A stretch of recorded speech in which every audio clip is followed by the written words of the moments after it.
প্রেমের ফাঁদে ফেলে ভারতের সর্বোচ্চ নৌঘাঁটির গুরুত্বপূর্ণ তথ্য হাতিয়ে নিয়েছে পাকিস্তান।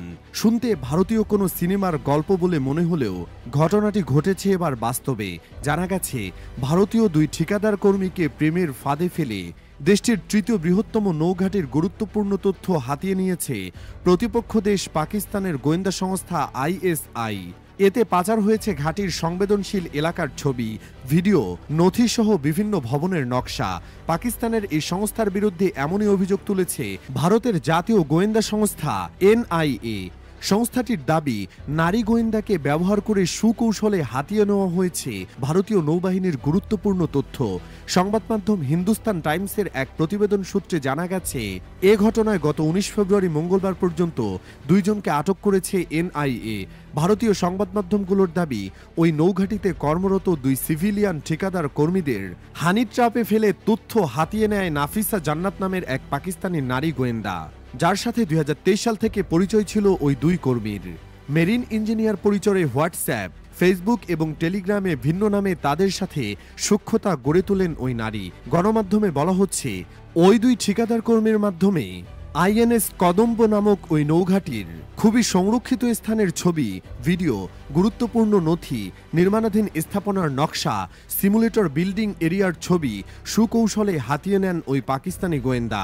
এমনকি কোন জাহাজ কখন কোথায় টহল দেয়, কোনটি অপারেশনাল কিংবা রেডি টু এনগেজ মোডে থাকে, এসব তথ্য রয়েছে ISI এর কাছে।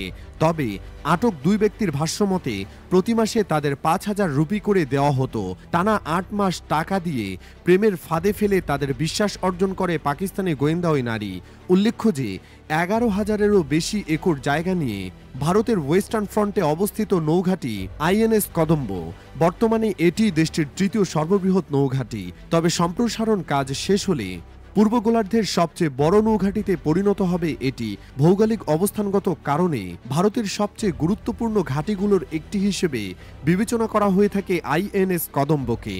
সামরিক ও প্রতিরক্ষা খাতে কৌশলগত ব্যাপক অবদান রয়েছে। তবে চতুর্দিকে নিরাপত্তায় মোড়া এই ঘাঁটির সংবেদনশীল তথ্য যথেষ্ট চতুরতার সাথে এবার হাতিয়ে নিল পাকিস্তান। এর আগে গত বছরও বিশাখাপাট্টনাম নৌঘাঁটিতে এক ভারতীয় নেভি অফিসারকে হানি ট্র্যাপে ফেলে তথ্য হাতিয়ে নেওয়ার অভিযোগ উঠেছিল পাকিস্তানি গোয়েন্দা সংস্থা ISI এর বিরুদ্ধে। গেল বৃহস্পতিবার দখলদার ইসরায়েলের 4 জিম্মির মরদেহ ফেরত দেয় ফিলিস্তিনি সশস্ত্র গোষ্ঠী হামাস ও ইসলামিক জিহাদ। এর মধ্যে ছিল সিরি বিবাস নামের এক নারী, তার 2 শিশু সন্তান এরিবিয়েল বিবাস ও কাফির বিবাস এবং ওদেদ লিফতজিজ নামের 80 বছর বয়সী এক বৃদ্ধের মরদেহ। মরদেহগুলো বুঝে পাওয়ার পর ইসরায়েল সেগুলো একটি ফরেনসিক ইনস্টিটিউটে নিয়ে পরীক্ষা করে। সেখান থেকে জানা যায়, বাকি 3 মৃত জিম্মি ইসরায়েলি হলেও এক নারীর মরদেহ ইসরায়েলি নয়। ইসরায়েল দাবি করেছে, সিরি বিবাস নামের ওই নারীর মরদেহ না পাঠিয়ে হামাস গাজার এক অজ্ঞাত নারীর মরদেহ পাঠিয়ে দিয়েছে। এটিকে যুদ্ধবিরতি চুক্তির গুরুতর লঙ্ঘন হিসেবে অভিহিত করেছে নেতানিয়াহুর বাহিনী। তবে হামাস এখন পর্যন্ত এ ব্যাপারে কোনো বক্তব্য দেয়নি।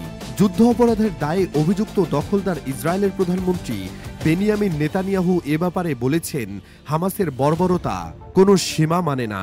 তারা শুধুমাত্র বাবা ইয়ারদেন বিবাস, সিরি ও তার 2 শিশু সন্তানকে অপহরণ করেনি, তারা এই শিশুদের সঙ্গে তাদের মায়ের মরদেহ ফেরত দেয়নি। হামাস কফিনে গাজার এক নারীর মরদেহ পাঠিয়েছে।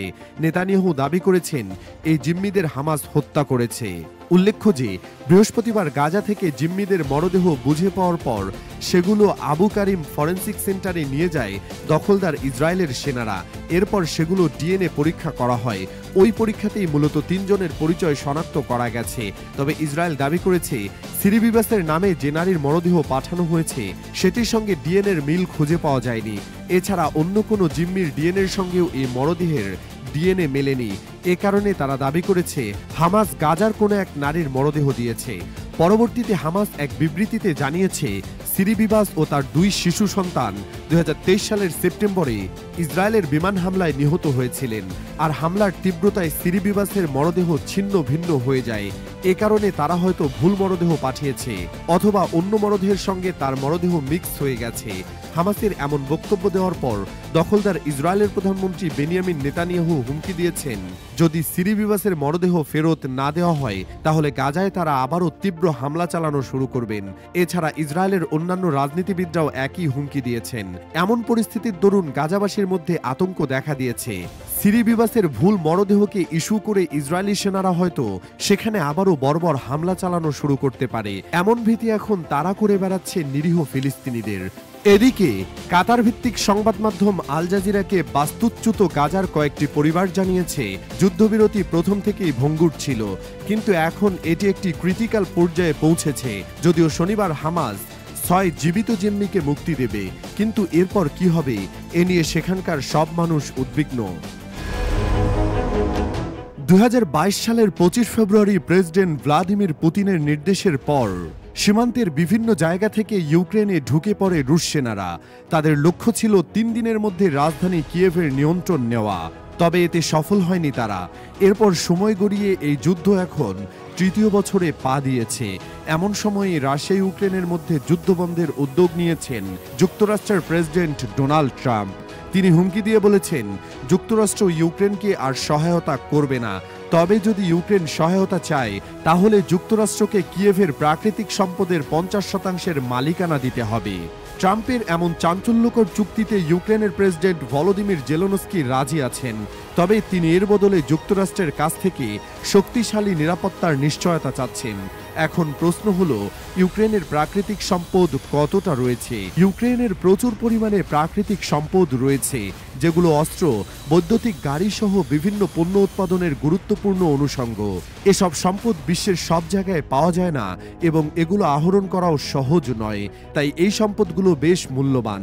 ইউক্রেনের যেসব প্রাকৃতিক সম্পদ রয়েছে সেগুলো চীনেও রয়েছে, তাই যুক্তরাষ্ট্র ও পশ্চিমারা চীনকে টেক্কা দিতে ইউক্রেনের সম্পদের দিকে নজর দিয়েছে। প্রাকৃতিক সম্পদের ক্ষেত্রে দুটি বিষয়ে উল্লেখ করতে হয়, একটি হলো বিরল সম্পদ এবং গুরুত্বপূর্ণ সম্পদ। বিশ্বের 17 ধরনের বিরল প্রাকৃতিক সম্পদ রয়েছে, আর ইউক্রেনের কাছে যে সম্পদ আছে সেগুলো যুক্তরাষ্ট্রের কাছে খুব গুরুত্বপূর্ণ, কারণ তাদের এ সম্পদের অপ্রতুলতা রয়েছে। ইউক্রেনের কাছে সবচেয়ে বেশি আছে গ্রাফাইট, লিথিয়াম, টাইটানিয়াম, বেরিলিয়াম এবং ইউরেনিয়াম। এদিকে যুক্তরাষ্ট্র ইউক্রেনকে প্রাকৃতিক সম্পদ পেতে কি প্রস্তাব দিয়েছে সেটির বিস্তারিত এখনো জানা যায়নি, তবে ইউক্রেন এ প্রস্তাবটিকে তাদের ভবিষ্যৎ নিরাপত্তার অংশ হিসেবে দেখছে। অপরদিকে ট্রাম্প বলছেন, ইউক্রেনকে গত 3 বছরে তারা যত সহায়তা দিয়েছেন সেগুলোর বদলে এখন $500 বিলিয়ন সমপরিমাণ সম্পদ দিতে হবে। তবে বিশ্লেষকদের মতে এ বিষয়টি এতটাই সহজ হবে না, কারণ ইউক্রেনের সংবিধানে রয়েছে এসব সম্পদের মালিক ইউক্রেনীয় জনগণ। আরেকটি সমস্যা হলো, ইউক্রেনের প্রাকৃতিক সম্পদের পরিমাণ ঠিক কতটা সেটি এখনো পুরোপুরি জানা যায়নি। এর মধ্যে নতুন সমস্যা যোগ হয়েছে, ইউক্রেনের বড় একটি অংশ রুশ সেনারা দখল করে রেখেছে, ফলে এসব অঞ্চলের সম্পদ কিভাবে আহরণ করা হবে সেটিও প্রশ্ন। আবার এদিকে জেলেনস্কি এই প্রাকৃতিক সম্পদের চুক্তি করতে কিছুটা গড়িমসি করছেন। তিনি প্রশ্ন তুলেছেন, যুক্তরাষ্ট্র কিভাবে তাদের কাছে $500 বিলিয়ন পাবে। এছাড়া এই চুক্তির বিনিময়ে যুক্তরাষ্ট্রের কাছ থেকে তিনি শক্তিশালী নিরাপত্তা গ্যারান্টি চান।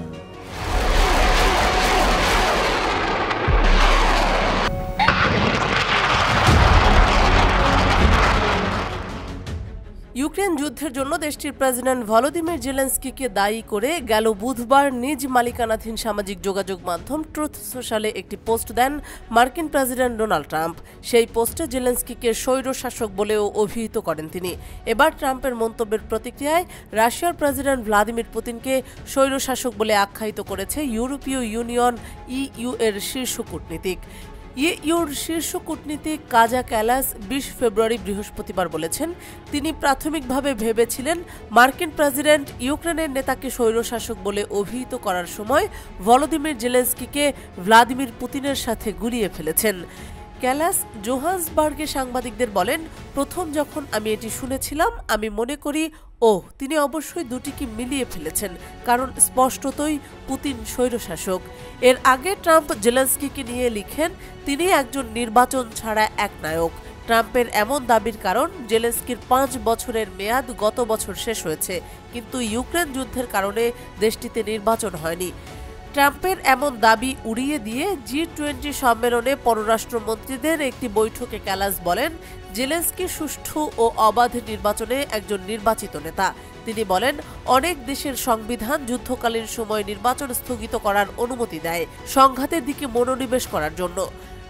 রাশিয়া 2020 সালে ইউক্রেনে আক্রমণ করেছিল, যে কারণে নির্বাচন সম্ভব হয়নি বলেও জানায় ইইউ পররাষ্ট্র নীতি প্রধান। কিয়েভ ও ইউরোপীয় দেশগুলোকে বাদ দিয়ে ট্রাম্প মস্কোর সঙ্গে যুদ্ধের অবসানের বিষয়ে সরাসরি আলোচনা শুরু করেছে, যা ইউক্রেন ও তার ইউরোপীয় সমর্থকদের খেপিয়ে দিয়েছে।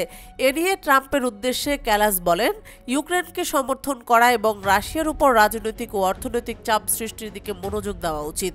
সেই সঙ্গে ক্যালাস বলেন, রাশিয়া আসলে শান্তি চায় না। এদিকে মার্কিন প্রেসিডেন্ট ডোনাল্ড ট্রাম্প মন্তব্য করেছেন, মস্কো ও কিয়েভের মধ্যে যুদ্ধ শেষ করতে হলে রুশ প্রেসিডেন্ট ভ্লাদিমির পুতিন ও ইউক্রেনের প্রেসিডেন্ট ভলোদিমির জেলেনস্কিকে অবশ্যই একত্রিত হতে হবে। হোয়াইট হাউসে সাংবাদিকদের ট্রাম্প বলেন, আমার মনে হয় পুতিন ও জেলেনস্কিকে একত্রিত হতে হবে, কারণ আমরা লাখ লাখ মানুষের মৃত্যু বন্ধ করতে চাই। এছাড়া ডোনাল্ড ট্রাম্প সতর্ক করে বলেছেন, ইউক্রেন যুদ্ধ এখনই না থামলে ধরে নিতে হবে তৃতীয় বিশ্বযুদ্ধ খুব বেশি দূরে নয়। তবে তিনি প্রতিশ্রুতি দিয়েছেন, এটি ঘটতে তিনি অবশ্যই বাধা দেবেন।